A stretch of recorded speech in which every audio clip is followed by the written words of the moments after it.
Hello friends, இன்றைக்கி நம்ம எதை பற்றி பார்க்க போகிறோம் அப்படின்னு கேட்டிங்கன்னா ஃபைனான்ஷியல் அக்கௌண்டிங் பேப்பர் சிட்ஸ் அதில் இருக்கக்கூடிய பில்ஸ் ஆஃப் எக்ஸ்சேஞ்சில் தியரி தான் பார்க்க போகிறோம்.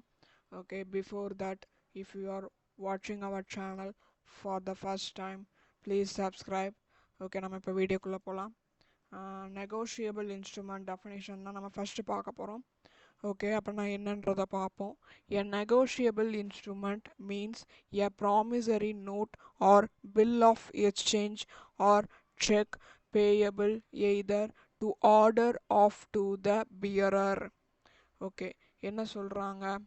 நெகோஷியபிள் இன்ஸ்ட்ருமெண்ட் அப்படின்றது வந்து ஒரு ப்ராமிசரி நோட்டு, அப்படி இல்லாட்டி பில்ஸ் ஆஃப் எக்ஸ்சேஞ்ச், அப்படி இல்லாட்டி check. Okay, payable either to order to be payable either to order of to the bearer.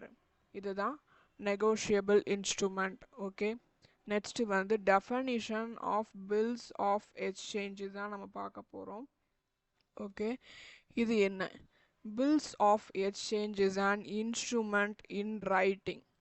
Bill of exchange is an instrument in writing containing an unconditional order signed by the maker directing a certain person to pay a certain sum of money only.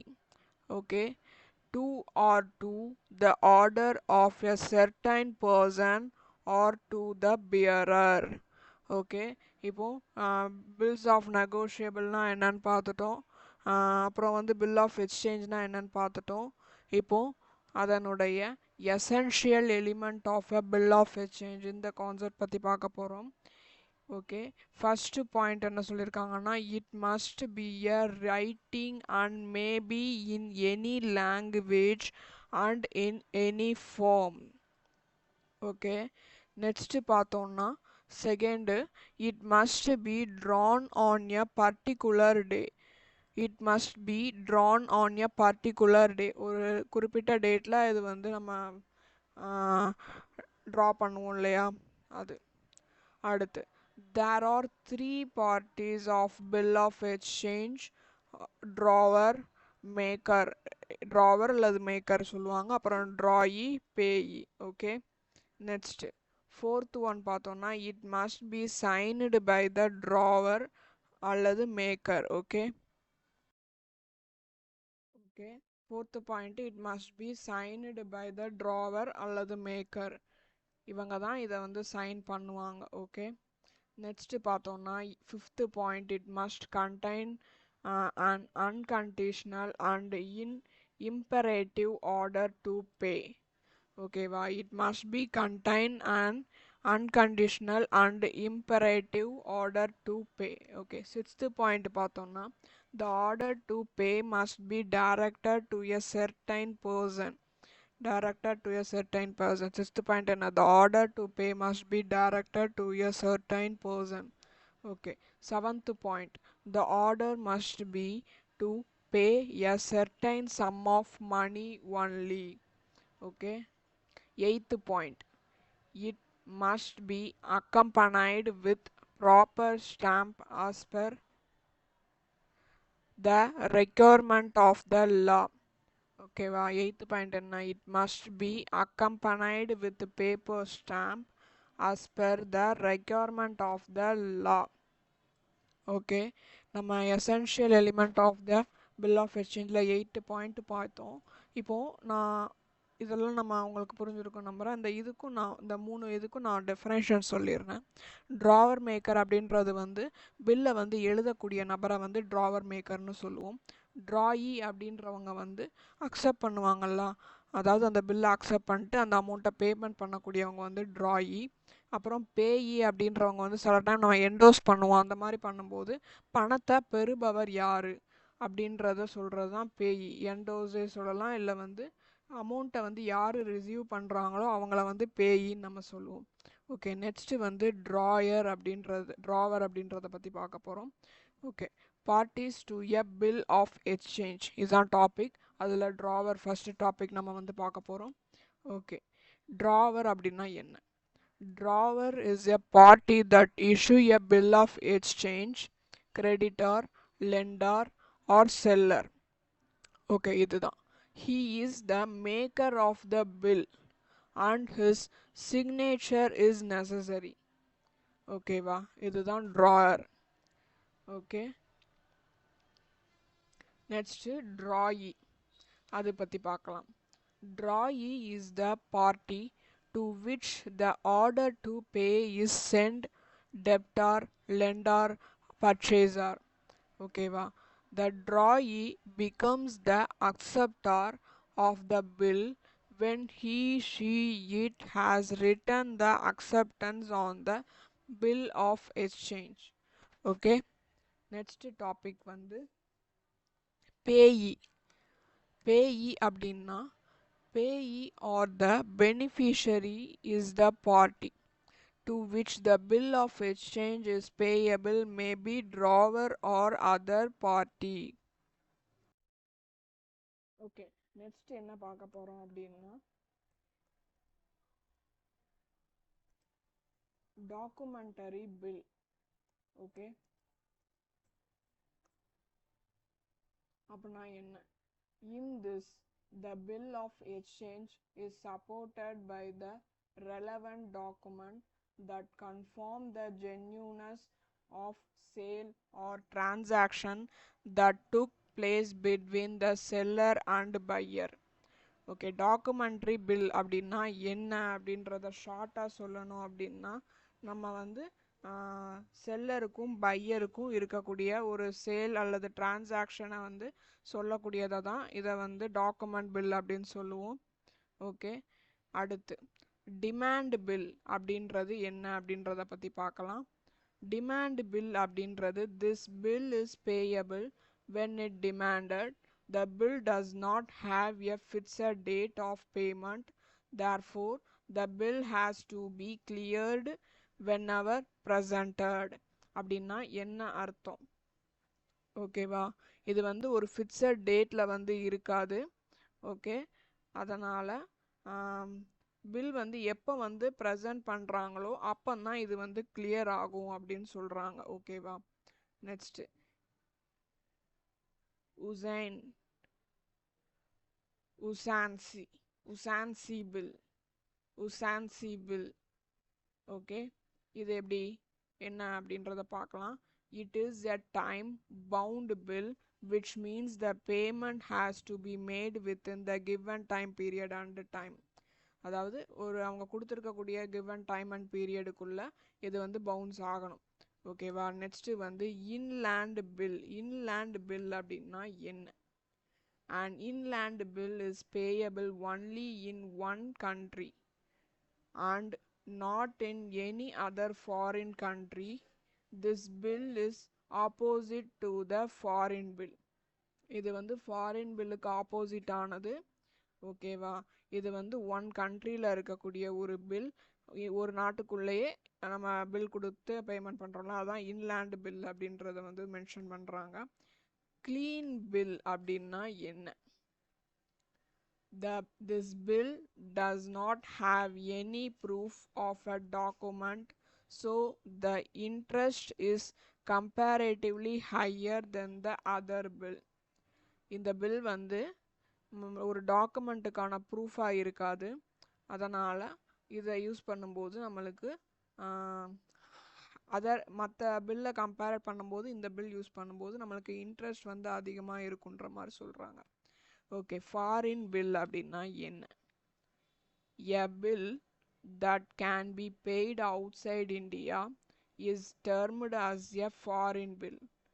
Two examples of a foreign bill are an export bill and import bill.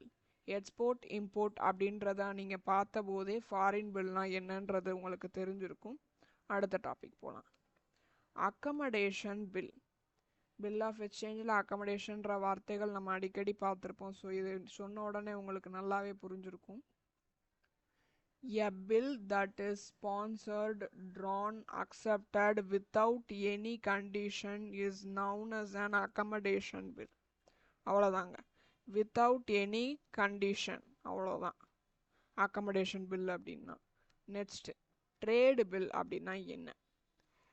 This kind of bill is specially related only to trade. ஓகேவா, அவ்வளோதான். ரொம்ப சிம்பிளாக கொடுத்துட்டாங்க, முடிஞ்சு போச்சு. Trade bill. அப்புறம் supply bill அப்படின்னா என்ன? The bill that is withdrawn by the supplier or contractor from the government department is known as the simple bill. ஓகேவா, சிம்பிள் பில் அப்படின்றது வந்து சப்ளையர் வந்து வித்ட்ரான் பண்ண போது, அல்லது கான்ட்ராக்டர் ஃப்ரம் த கவர்மெண்ட் வந்து கான்ட்ராக்டருக்கு கொடுக்கக்கூடியது. சப்ளை பில்னா என்ன? ஒரு குட்ஸை வாங்குகிறோம், அதுக்கு சப்ளை இது பில் கொடுப்போம் இல்லையா, அந்த மாதிரி தான். ஓகே, உங்களுக்கு இந்த சென்டென்ஸை ரொம்ப சிம்பிளிஃபையாக நான் கொடுத்துருக்கேன். ஸோ உங்களுக்கு ஈஸியாக புரியும் நான் நம்புகிறேன். ஓகே, நெக்ஸ்ட்டு வந்து என்ன பார்க்க போகிறோம்னா trade bill versus accommodation bill, அதான் பார்க்க போகிறோம். இப்போ trade bill, accommodation bill. Objective பார்த்துடலாம். Trade transaction of sale and purchase of goods. Okay, accommodation bill help someone in need of financial assistance. ஓகே, இப்போ ரெண்டாவது பாயிண்ட் கன்சிடரேஷன் அப்படின்றதுல பார்க்கலாம். டெஃபினைட் கன்சிடரேஷன் அக்கமடேஷன் பில்ல வித்தவுட் கன்சிடரேஷன். ஓகே, அடுத்த third point extension of credit. Trade bills are a form of credit extension. Okay, accommodation bill. These bills are not a form of credit extension. Okay, fourth one, proceeds. Trade bill la pathona, when these bills are discounted, the proceeds remain with the holder. Okay, accommodation bill adula, when these bills are discounted, the proceeds may be shared by two parties in an agreed ratio. Okay, next recovery. இதுதான் fifth point, கடைசி point. நல்லா கவனிங்க. It bills if bill is discounted. If bill is discounted, the amount may be recovered easily through the court. If bill is discounted, the amount may be recovered easily through the court. Okay, அடுத்து accommodation bill. If bill is discounted, the drawn cannot file a suit against the drawee. இன்னொருக்கா சொல்கிறேன். If bill is discounted, the drawee cannot file a suit against the drawee. Okay, இது உங்களுக்கு நல்லா புரிஞ்சிருக்கும்னு நான் நம்புகிறேன். அடுத்த டாபிக் போகலாமா? Okay,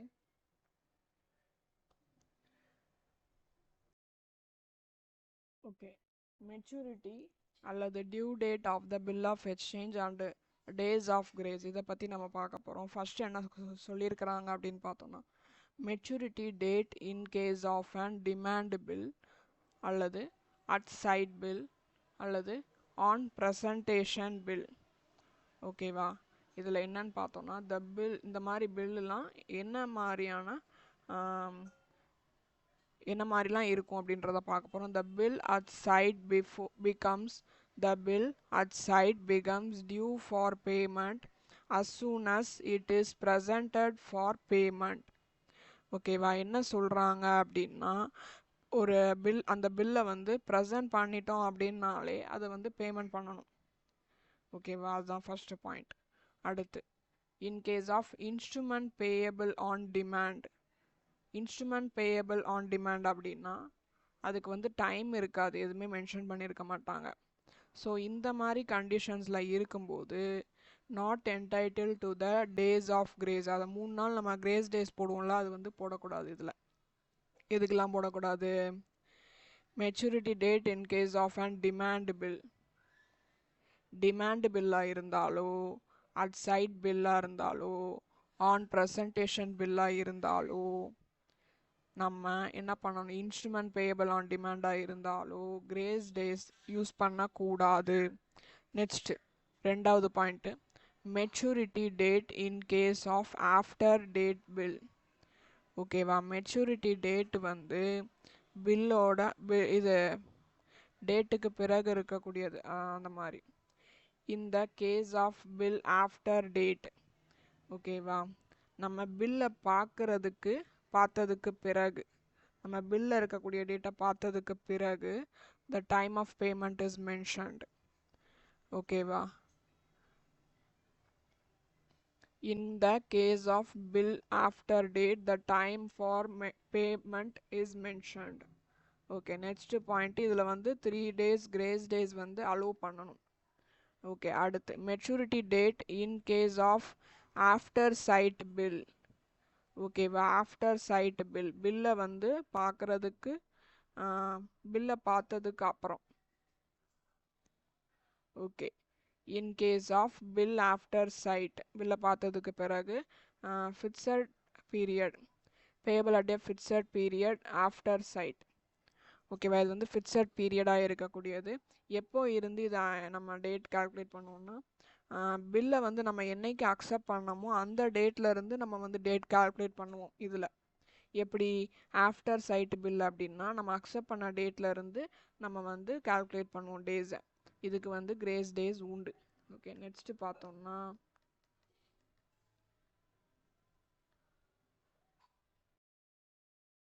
grace period. Grace period அப்படின்றது வந்து வேற ஒன்றும் இல்லைங்க, நம்ம கால்குலேட் பண்ணுவோம்ல அதுதான். when the period of the bill given in மந்தில் கொடுத்துருந்தாங்கன்னா, in this case the maturity date is calculated according to the calendar month. மந்தில் வச்சு நம்ம கால்குலேட் பண்ணுவோம், ignoring the number of days in a month. இந்த மந்தில் இவ்வளோ டேஸ் இருக்குது அப்படின்றதெல்லாம் விட்டுட்டு கால்குலேட் பண்ணுறது. 3 days கிரேஸ் டேஸ் வந்து இதில் ஆட் பண்ணுவோம்.